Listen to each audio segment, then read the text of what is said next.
Bonjour à tous, j'espère que vous allez bien, je suis ravie de vous retrouver aujourd'hui. Alors cette vidéo s'adresse à vous si vous êtes Gémeaux, si vous êtes ascendant Gémeaux ou si vous avez votre signe lunaire en Gémeaux. Alors, commençons par la tendance pour vous les Gémeaux. Vous avez le 6 de bâton et le 10 de bâton. C'est intéressant. C'est intéressant parce que c'est un mois où vous allez pouvoir réussir à vous défaire d'une situation, d'une problématique, de quelque chose que vous viviez comme un fardeau. Et là, vous arrivez au bout. Donc, il y a l'idée de se délester ici d'un poids, d'une charge lourde, de quelque chose qui était compliqué. Vous arrivez au bout. Et avec ce 6 de bâton, on a bien la confirmation ici qu'il y a une forme de fierté, une forme de réussite, ou quelque chose peut-être aussi qui vous est reconnu. Ça peut être aussi là, pour certains d'entre vous, ça peut être un pardon. Ça peut être des excuses qui sont présentes également et qui vous soulagent dans une certaine mesure. Alors soit c'est vous qui présentez des excuses, soit c'est quelqu'un qui vous présente des excuses. Mais par rapport à cette énergie-là, c'est évidemment quelque chose qui va apporter un soulagement. Alors, on va voir de quoi il retourne ici au niveau... Alors, on commence par la vie émotionnelle et sentimentale avec le petit Lenormand. Alors, vie sentimentale... ce que je peux voir ici, c'est que déjà en énergie principale, on a la tour. Donc je peux voir ici que il peut s'agir de célibat. Donc je vais parler aux personnes qui sont célibataires, mais pas que, bien entendu. Pour les autres, on peut parler ici d'un sentiment de solitude. Si vous êtes en relation avec une personne, il se peut que vous vous sentiez seul par rapport à cette personne. Il se peut qu'il y ait une distance ou que l'un des deux, ce mois-ci, mettre des barrières ou a tendance à s'isoler, à ruminer aussi, c'est possible.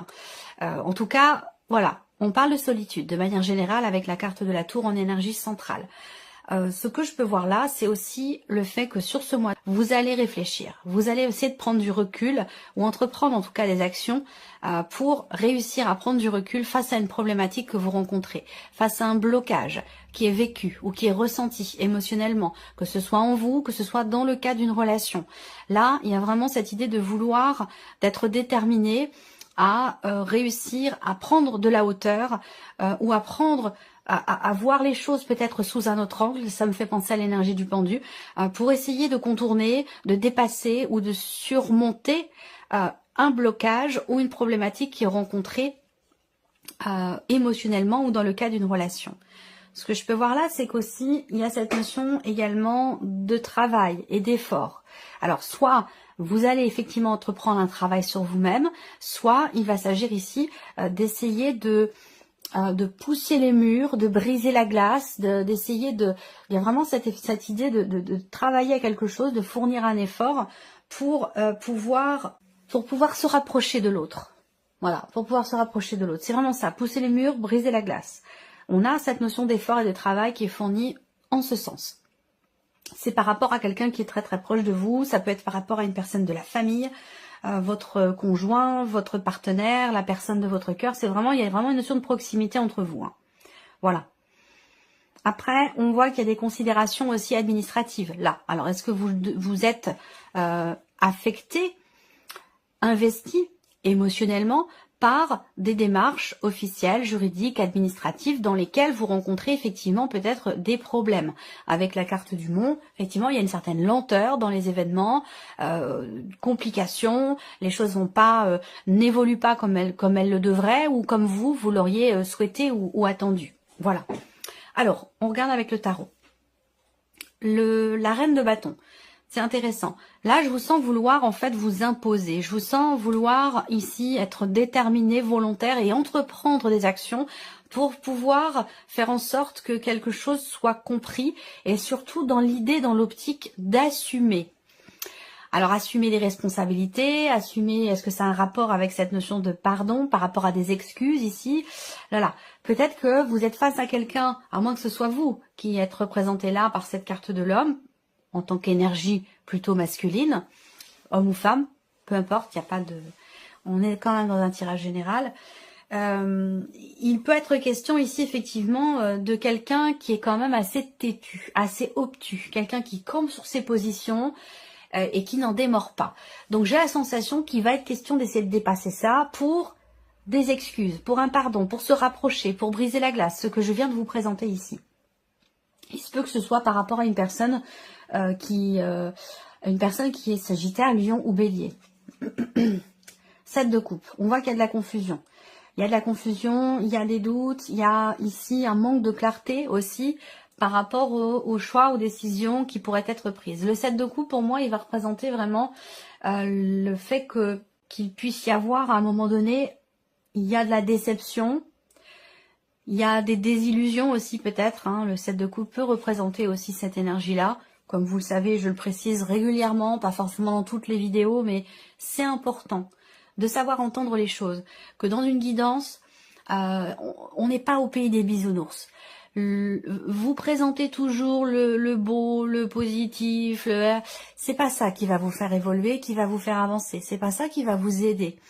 Il s'agit de se confronter au principe de réalité. Il s'agit de vivre les choses en conscience. Et on sait très bien, vous comme moi, que la vie n'est pas le pays des bisounours. Voilà. Donc il y a des choses parfois qui sont compliquées. Il y a des choses qui sont difficiles. Il y a des choses qu'on n'accepte pas. Il y a des choses qui mettent en colère. On n'est pas toujours au meilleur de sa forme. On n'est pas toujours au top. Et voilà. Et le savoir, le voir et savoir l'entendre et le reconnaître, eh bien c'est déjà une partie du travail qui est fait. C'est déjà une grande évolution en soi. Donc on voit qu'ici, avec ce 7 de coupe, il y a une désillusion, une déception. Il y a peut-être aussi cette idée de se dire « Ah là là, je sais pas quoi faire, je sais pas comment agir, je sais pas comment réagir aussi émotionnellement, parce que j'ai peur de me tromper, j'ai peur de me faire avoir ou j'ai peur d'être déçue. » Voilà, il y a quelque chose de cet ordre-là. Et je pense que par rapport à ça, il y a vraiment cette idée de prendre du recul. Alors soit c'est ce que vous allez faire, soit c'est un conseil qui vous est donné là. Mais de vraiment d'essayer de prendre un petit peu de hauteur pour avoir une vue d'ensemble et pour voir les choses sous un autre angle, d'une manière différente. Et avoir des perspectives du coup différentes aussi. Ça peut vous aider également peut-être à se positionner. Le 7 de coupe, c'est le fait qu'il y ait aussi plusieurs éléments qui se présentent à vous et qui vous demandent, dans une certaine mesure, de choisir, de décider, de vous orienter plus vers quelque chose ou plus vers quelqu'un. Et ce 7 de coupe représente le fait que toutes ces possibilités, tout ce qui se présente à vous, c'est le fait qu'il y ait cette multiplicité qui vous met quelque part un peu dans la confusion, j'allais dire. Donc prise de recul très importante par rapport à ça. En même temps, vous avez la reine de bâton quand même, donc il y a cette confiance en vous qui est présente. Vous savez quelque part ce que vous avez à faire. La confusion, elle peut être plus sur le plan émotionnel, quelque part, dans les ressentis. En tout cas, avec la reine de bâton, c'est quand même quelqu'un qui est dans la maîtrise de soi, la compréhension de soi. C'est quelqu'un qui a confiance aussi, donc voilà. Là, il y a cette confiance quelque part ici dans les actions que vous menez, dans ce que vous faites concrètement pour régler une problématique ou pour prendre du recul par rapport à un blocage, qu'il soit émotionnel ou autre. Alors c'est intéressant, le 10 d'épée. Le 10 d'épée, c'est l'idée de pouvoir souffler quelque part. Le 10 d'épée, c'est le fait d'arriver au bout, ici, d'une phase, d'une situation, d'une problématique. Je pense que là, vous allez finir par surmonter ici ce qui bloque, que ce soit émotionnel ou par rapport à un sentiment de solitude. Parce que le 10 d'épée, c'est le fait d'arriver au bout d'une situation qui a été douloureuse, qui a été difficile, qui a été éprouvante. Effectivement, on voit qu'avec le mont, ça représente les problèmes. Ça représente, c'est comme si on vous mettait au pied du Mont Blanc puis qu'on vous disait, voilà, maintenant tu montes et tu vas jusqu'en haut. Alors forcément, ça va pas être simple, à moins que vous soyez expert en la matière et que pour vous c'est un jeu d'enfant. Mais je ne crois pas, même pour les plus aguerris, c'est quelque chose de très compliqué. Donc là, au bout, vous arrivez au bout avec le 10 d'épée, c'est intéressant. Je pense que ce qui est intéressant aussi, c'est cette reine de bâton. C'est cette... vous gardez... vous restez la tête haute, vous restez... il y a cette confiance en vous, quelque part ici, malgré... peut-être un sentiment de solitude, malgré une déception, par rapport à un divorce aussi pour certains d'entre vous, des considérations juridiques, administratives, il peut y avoir des retards, des choses qui sont reportées, qui sont bloquées, ça se passe pas comme prévu. Voilà, quelle que soit votre situation ici, je pense qu'avec les reines de bâton, en fait, il y a vraiment cette confiance en vous qui est là, qui est présente. Donc ça va grandement vous aider dans les actions que vous avez à entreprendre, dans cette prise de hauteur, de recul, pour arriver au bout de quelque chose qui a été quand même pour vous, dans ce que vous vivez ou dans ce que vous ressentez, qui a été quand même éprouvant. Voilà. Alors, le travail, vie active et vie professionnelle. Si vous ne travaillez pas, ça va représenter vos démarches, ce que vous faites de vos journées, vos activités, ce que vous entreprenez. Et pour les autres, ce sera la vie pro. Alors, ici, il y a une notion d'ouverture. Avec le jardin, il y a des interactions ici. Donc des interactions dans le cadre d'un projet ici, pour créer son entreprise, pour se mettre à son compte, ou pour un autre projet, quel qu'il soit, professionnel. On voit que là, il est question d'avoir affaire à une personne ou même plusieurs personnes. Il va s'agir ici vraiment d'interactions sociales pour mettre en place un projet. Alors le serpent, pour moi, ça va représenter le fait qu'il puisse y avoir des petites contrariétés. Pour d'autres ici, dans la sphère professionnelle, et particulièrement dans le cadre d'une équipe de travail, avec des partenaires professionnels, on peut avoir ici l'idée que quelques petites tensions, des jalousies, une personne peut-être qui vous envie ou qui vous jalouse parce que ici il y a peut-être cette notion d'indépendance. Vous avez plus d'indépendance que les autres. On vous fait plus confiance. Et ça peut être quelque chose qui n'est pas forcément bien vécu par là où les personnes qui vous entourent dans la sphère professionnelle. Donc il peut y avoir des petites jalousies comme ça. On voit que là il y a quelque chose qui vous tracasse aussi. Alors le serpent, ça va représenter aussi les contrariétés sans pour autant que ce soit non plus important ou dramatique. Il y a des petites choses à régler. Il peut y avoir ici des contrariétés ou une déception par rapport à quelque chose de financier aussi pour certains d'entre vous dans la sphère professionnelle. On voit que vous êtes tracassé aussi. L'idée d'une problématique, d'un tracas ici, qui est toujours encore par rapport à un projet ou par rapport à l'aspect financier de votre vie professionnelle. Il y a des inquiétudes aussi, peut-être que parce que vous avez un voyage à faire, vous avez un déplacement professionnel avec peut-être une ou plusieurs personnes, et ça c'est quelque chose que vous appréhendez peut-être parce que vous n'êtes pas forcément en très très bon terme avec une ou plusieurs de ces personnes, et ça peut être quelque chose que vous appréhendez. On regarde ici avec le tarot, vie active et professionnelle pour vous les Gémeaux. Le roi de coupe, eh ben c'est très bien. Parce que le roi de coupe, c'est vraiment quelqu'un qui gère bien. Il y a l'idée de savoir se contenir face aux jaloux, face aux médisances, face aux contrariétés. Avec le roi de coupe, on gère, on accepte, on comprend, on accueille. Il n'y a pas de débordement. Il n'y a pas de malgré les contrariétés ici ou ce qui vous préoccupe, ce qui est problématique pour vous dans le travail, avec le roi de coupe, ben vous gérez. Vous gérez parce que vous comprenez, parce que vous conscientisez. Donc, on a une notion de stabilité émotionnellement par rapport à des blocages, des contrariétés ou quelque chose qui, effectivement, qui vous tracasse. Alors, il y a une certaine confiance ici en vous-même. Là, il y a quelque chose qui est aussi très investi émotionnellement. Investi émotionnellement, mais dans le même temps, vous gérez bien les choses. Le 10 de bâton, là, je pense que il y a quelque chose qui se recadre là. Il y a un soulagement.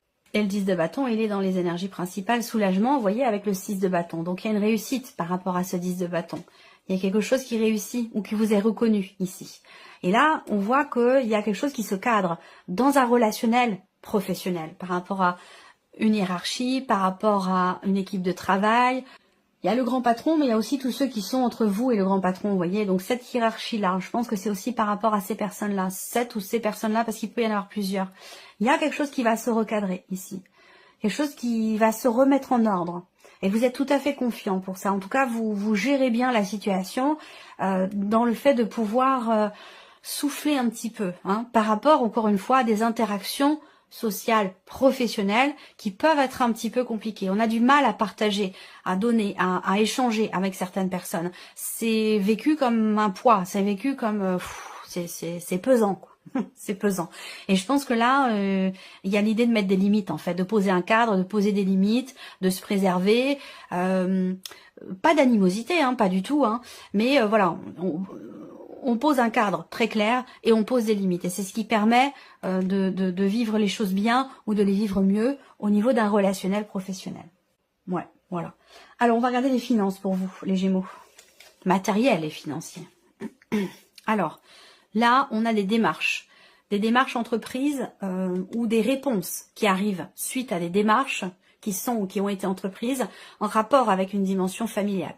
Donc, est-ce que c'est par rapport à... il y a quelque chose de positif aussi par rapport à l'assurance maladie. par rapport à un remboursement, par rapport à un paiement, pour un arrêt maladie, ou voilà, à vous de voir à quoi ça correspond. Hein. Mais on a quelque chose de positif par rapport à ça.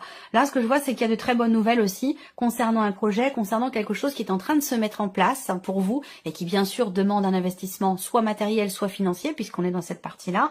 Il y a de très bonnes nouvelles qui arrivent à vous. Vous allez recevoir, au travers de ces nouvelles, une confirmation, et c'est en rapport avec la naissance de quelque chose, la naissance d'un projet, de quelque chose que vous êtes en train de mettre en place. Donc on a quand même ici une énergie positive. Là, il y a, si on parle purement et simplement de l'aspect financier de votre vie, on a une notion quand même de stabilité, quelque chose de sain, soit parce que vous entreprenez les démarches qu'il faut pour que les choses soient claires, que la situation soit claire ou clarifiée, et pour que vos finances restent stables et quelque chose d'équilibré. Voilà.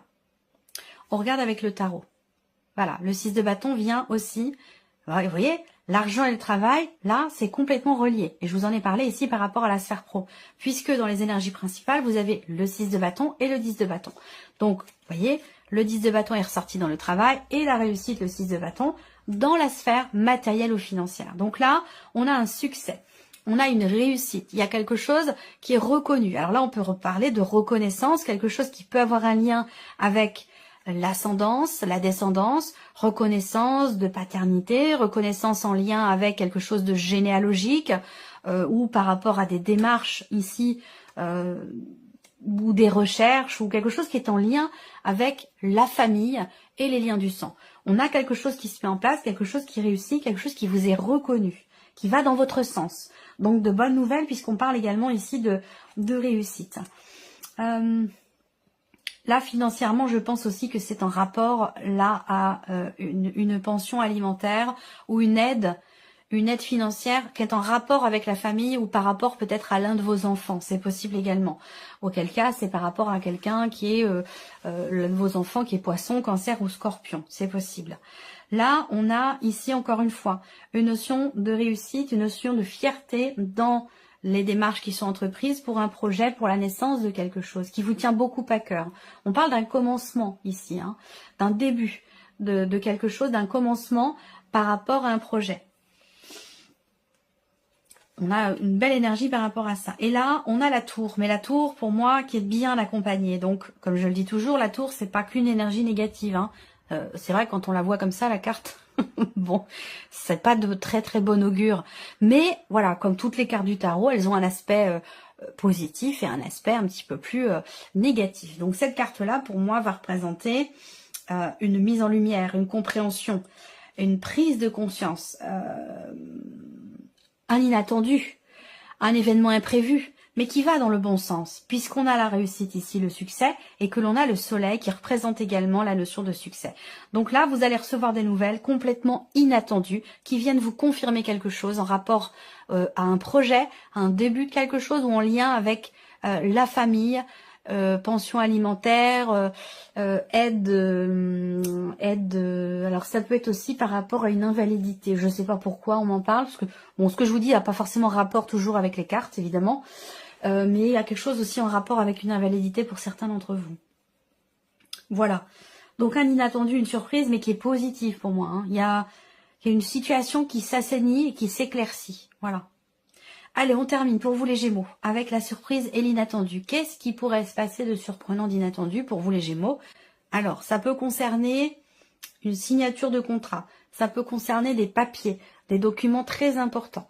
On voit qu'il y a quelques contrariétés ici. Contrariétés en rapport avec cette signature ou ces papiers, parce que peut-être qu'il faut que vous recommenciez certaines démarches ou que vous allez être amené à devoir vous déplacer. Là, on voit qu'il y a de la contrariété, de l'énervement, de l'agacement en rapport avec effectivement un déplacement à faire ou des démarches encore soit à recommencer, soit il manque quelque chose.